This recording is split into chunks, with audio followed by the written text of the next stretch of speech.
Hello? Okay. Okay, folks, we're back. Good evening again, class. Welcome.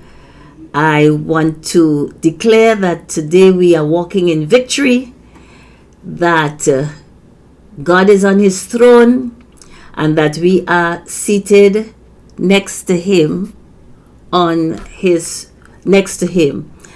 we are seated in heavenly places with Christ Jesus. And so we are in expectation that, we are in expectation that we are going to have a great evening. Amen? Okay, so those of you who don't know it, we have had challenges with this program, and I believe it is because of the influence it is having. It's not on YouTube. It's not coming on YouTube? No.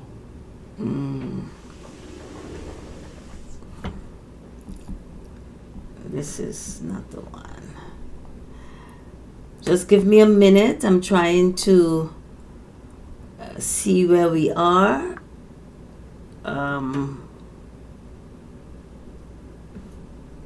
Someone told me it's not coming out on YouTube. I don't know if this is so or not, but for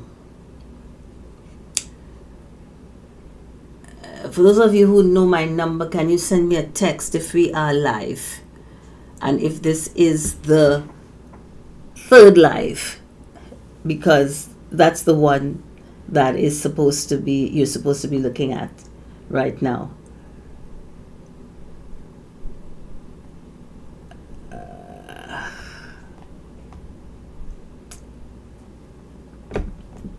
Okay.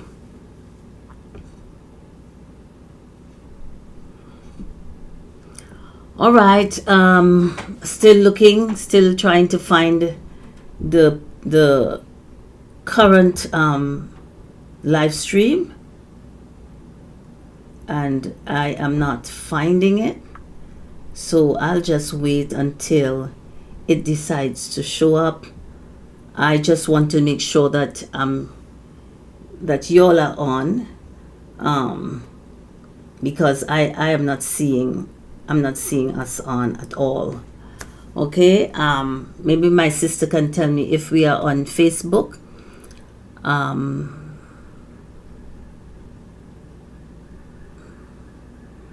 Yeah. Okay. Good evening, class. Through no fault of our own, it seems as if we're having some technical difficulties, but we're going to press through. We're going to continue. We're going to be in expectation that we are able to get to you this evening. We are looking at... back. Thank you, dear. So we are looking at Proverbs chapter 22, and as I was saying at the beginning of the class, before we were kicked out, we are how we are going to approach this particular proverb is that we are going to bring those verses that are dealing with a certain topic together, and we're going to look at those verses, and then if we have the time we can go back to some of the others, because every verse is good. There's not a verse you can say, well, I don't want that, or I don't need that verse. So the first set of verses that we're going to look at are verses that are giving us wisdom and advice as it relates to associations. And I know that you all had an assignment on this, and so I trust that this is going to help those of you who were confused as to what the assignment was really about.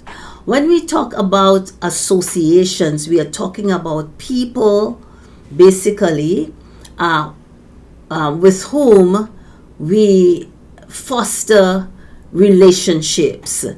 And the idea is that it's not just a one-time it's not just a one-time thing. It's like these people are constantly in your life, or they are frequently having conversation with you, or you are spending time with them. They may not be a friend, but you have relationship with them. You are in their company. People also associate you with them, and so on. We have associations that are like business associations, and sometimes people join an association and so on. But this is talking about on an individual level, not that you've joined a group or some club or something like that, but you have actually, these are people that you actually have in your life. So the first verse is found in verse 5, and I'm going to read it from the Passion first of all, but then I think I would like to read it in another version as well. So verse 5 says,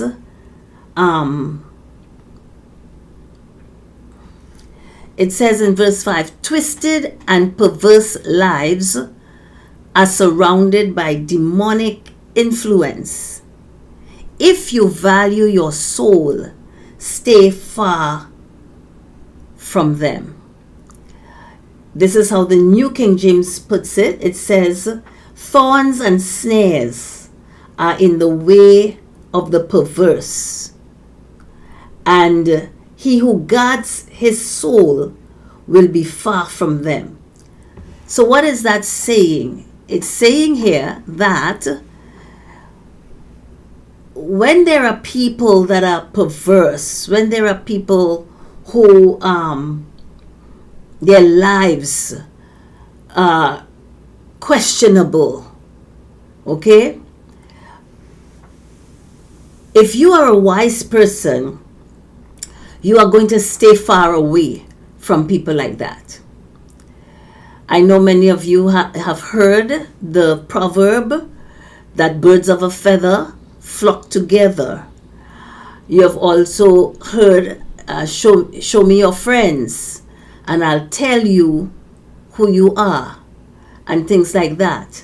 And I'm sure there was some, when we were growing up, there may have been certain friends that we had, and maybe our parents told us, don't hang around that person, don't associate with that person, because you will become just like them. And so they were not happy if they knew that you were associating yourself with that person. And of course, as young people, we probably got mad, we probably got upset, and if you were a rebellious child, you would have said, nobody telling me who to make my friend and stuff like that. But here it is, the scripture is actually telling you that this is what happens with perverse people who are rebellious, people who are twisted, people whose lives are questionable. You know, sometimes in a school setting, these are the troublemakers. These are the ones who are always ending up in the dean's office or the principal's office. But it happens also even as we become adults, that if we surround ourselves with people like that, we are going to actually affect our future, affect our soul, affect our progress. And I know sometimes we feel bad to cut ourselves off from certain influences. But if a relationship, if you are realizing that this is a toxic relationship, how do we know it's toxic? When you are there with the person or persons, you never feel right. when you come out from their presence agitated, upset, something has really affected your spirit, you know. If you are when you are with these people, you always end up feeling as if you're not good enough, or you feel as if you have to make up to them somehow or try to please them. You're always the one seeking to please them, seeking to not to get them upset, not to have them angry and stuff like that. Listen, that is a toxic relationship. And the advice that Solomon gave is, if you want to guard your soul, and didn't we say that the soul is the seat of our emotions? It is from there that so much of our emotional effort, or so much of our emotions are buried in that area. And some of those toxic emotions can actually affect the health of our body. So if you are with somebody that's, as they say, stresses you out all the time, although I say that, you know, we are trying to teach you that you don't have to allow somebody else's influence, somebody else's atmosphere to become your atmosphere. But if you are always feeling stressed in this person's company, or when you talk with them on the phone, you always get off the phone feeling as if that you've run a marathon or something. Listen, that is affecting your body, and you need to gradually, okay, even if you don't want to do it do a quick cut, then gradually you need to disassociate yourself from them. So there is an opposite term to associate. It's disassociate. In other words, you draw away from this relationship. And in some cases, it has to be something that's done immediately. The pain might be sharp. It's like going to the dentist to remove a tooth. Yes, the pain is sharp at that time, but it is better than having a toothache for weeks, for months, because you don't want to take care of it. Do you understand what I'm saying? And how many of you will agree that that is exactly what is needed to be done at times? And then we go down to verses, we're dealing with associations. We go down to verse 10, and it says, say goodbye. So that sounds like something immediate, right? It says, say goodbye to a troublemaker, and you'll say goodbye to quarrels, strife, tension, and argument, because for a troublemaker traffics in shame. And isn't that what I was sharing there with you a while ago? That when you associate with troublemakers, when you associate with people who create that atmosphere where it's quarreling, there's strife, there's tension, there's arguments, you know, it's going to actually affect you. And it says if you will take the step to separate yourself from such a person, then you will actually be delivered from shame. Here it is. It says, cast out the scoffer, and contention will leave. Yes, strife and reproach will cease. And that is another example, and I didn't even use that term when I was describing people who are toxic, but people who always reproach you, people who always have something negative to say about you, or try to make you feel guilty because they did something for you 5 years ago, and they're still expecting payback on that for 5 years. They act as if they're a bank or something, because you have to be constantly just giving out and giving out to them, because they are people who reproach you. Anybody who's a person who let me tell you, if you have it within you, let me tell you something, and I don't know if I'm speaking by the spirit or by the flesh here, but if somebody gives you something and they have to come back, or even at the moment they're telling you, making you feel making you feel small, making you feel bad.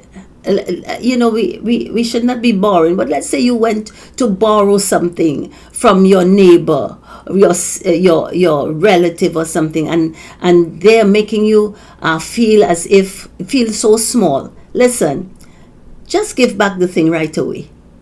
Just give it back, because they are not giving it to you with a good heart, and they are going to hold that over your head for a long time.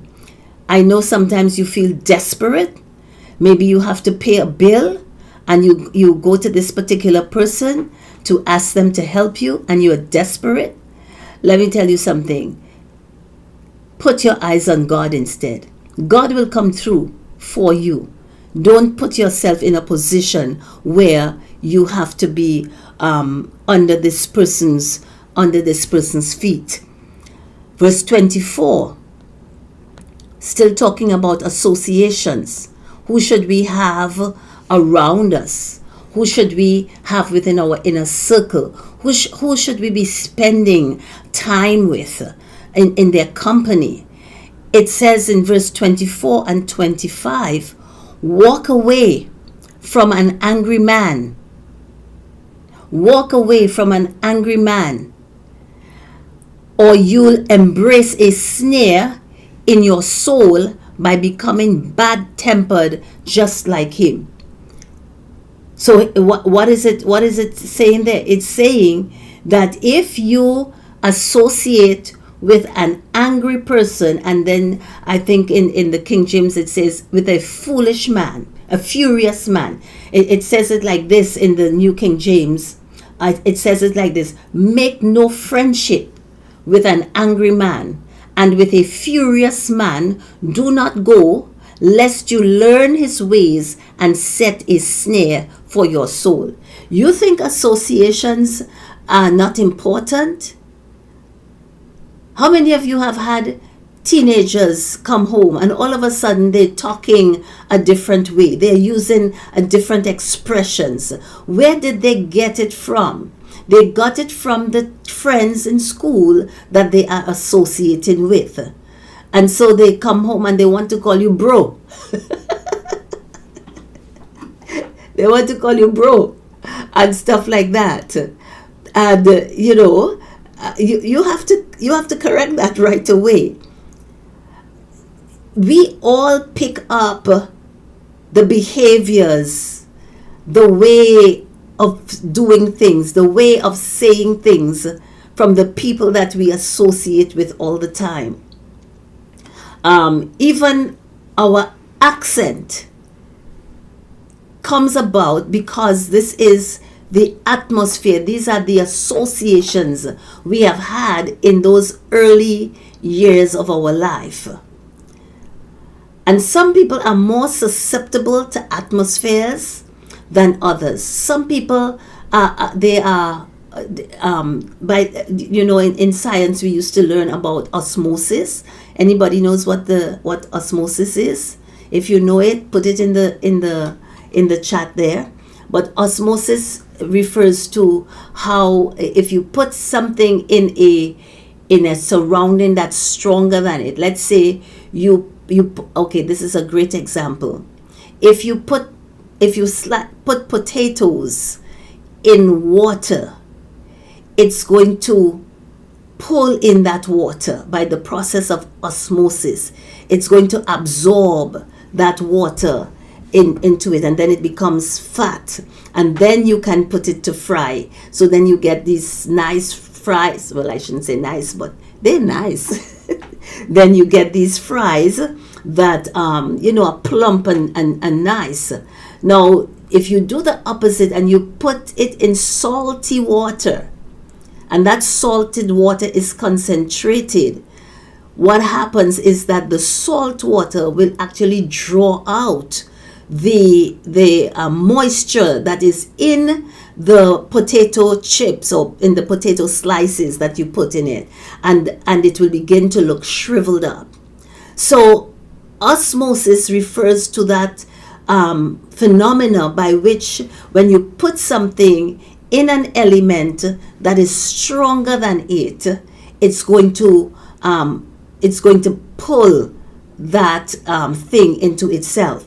And so this is the same thing that happens when you end up being in company with people who have certain characteristics, people who are not lovers of God, people who mock, people who scorn, people who do not value their spouses. You listen, if you're hanging around somebody that talks about his wife or talks about her husband in a derogatory way, and she's always doing it, he's always doing it, listen, you need to go back to verse 5.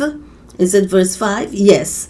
And stay far away from them, because before you know it, you are going to be finding fault with your spouse. You're going to be saying things to your spouse such as this person says to their spouse, and so on. So all of these things have to do with association. Verse 5, verse 10, verses 24 and 25. They all dealing with association and advising us not to associate ourselves with certain types of people. Now, some of you might say, well, what about the unsaved? How are we going to win them if we are staying for... Listen, we are not saying that you totally, as Jesus said, you can't just say that you are totally separating yourself, that you want to go and live as a hermit or as a monk in a monastery somewhere, because how will we ever impact our generation? What we are saying is that you need to be careful who you associate with on a constant basis. You need to be careful who you keep in your inner circle, because that whoever, they said, the 5 closest friends that you have, if you get an average, or if you total their income and you average it, that is exactly what your income is going to show up to be. So even in that case, that is even in a case like that, as it relates to your financial condition, the people you hang around with all the time are the people who are helping to determine your income. So what do we do instead? What is the antidote to that? Hang around people who are going somewhere. Hang around people who have the qualities that you love, that you admire, and this is why sometimes people pay somebody to mentor them. I remember reading about John Maxwell, and he tells about it himself. He says, he started making appointments to sit and just listen and take notes from successful individuals, and he would pay them for their time. And he said he did that, I forget for how long, before he started to see a breakthrough in his own life. There is something about our associations that affect our present and affect our future. And so look for people who are going somewhere. Look for people who have the qualities that you desire. Look for those whose marriages you admire, and seek to befriend them. Invite them to your home for lunch, for dinner, for something, invite them out for coffee. Why? You're trying to associate yourself with something that's going to bring you good reward rather than a bad reward. Okay? All right, so we move on to the next. And these verses, and there are 1, 2, 3, 4, 5, 6, 7, 8 verses that deal with this thing. And I was thinking of what should I call it. I don't want to just call it poverty and wealth. I probably want to say principles that lead to poverty or behaviors or steps to poverty. And of course, the opposite, we would think, would lead to wealth. And the first one is found in verse 2. Let me make sure. Yes. This one is just laying the ground or the foundation. It says the rich and the poor have one thing in common: the Lord created each one. Okay?